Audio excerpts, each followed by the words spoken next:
میں خداوند کے بارے میں کہوں گا وہی میری پناہ اور میرا گڑھ ہے، وہ میرا خدا ہے جس پر میرا توکل ہے، کیونکہ وہ تجھے سیاد کے پھندے سے اور مہلک وبا سے چھڑائے گا۔ کلام مقدس قرآن عہد نامہ میں سے زبور کی کتاب، اس کا باب نمبر 91۔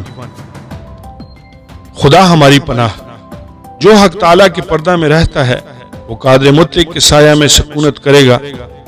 میں خداوند کے بارے میں کہوں گا وہی میری پناہ اور میرا گڑھ ہے، وہ میرا خدا ہے جس پر میرا توکل ہے، کیونکہ وہ تجھے سیاد کے پھندے سے اور مہلک وبا سے چھڑائے گا۔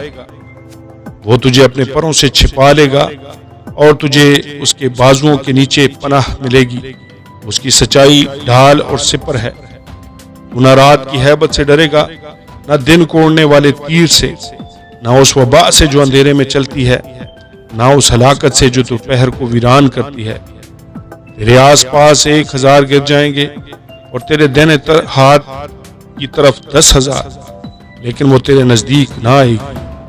لیکن تو اپنی آنکھوں سے نگاہ کرے گا اور شریروں کے انجام کو دیکھے گا، پر تو اے خداوند میری پناہ ہے، تو نے حق تعالیٰ کو اپنا مسکن بنا لیا ہے۔ تجھ پر کوئی آفت نہیں آئے گی اور کوئی وبا تیرے خیمہ کے نزدیک نہ پہنچے گی، کیونکہ وہ تیری بابت اپنے فرشتوں کو حکم دے گا کہ تیری سب راہوں میں تیری حفاظت کریں۔ وہ تجھے اپنے ہاتھوں پر اٹھا لیں گے تاکہ ایسا نہ ہو کہ تیرے پاؤں کو پتھر سے ٹھیس لگے۔ تو شیر ببر اور افری کو روندے گا، تو جوان شیر اور اژدہا کو پامال کرے گا۔ چونکہ تو نے مجھ سے دل لگایا ہے، اس لیے میں اسے چھڑاؤں گا، میں اسے سرفراز کروں گا، کیونکہ اس نے میرا نام پہچانا ہے۔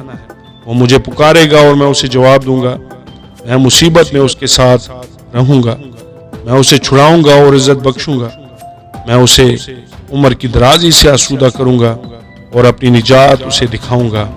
آمین اور آمین۔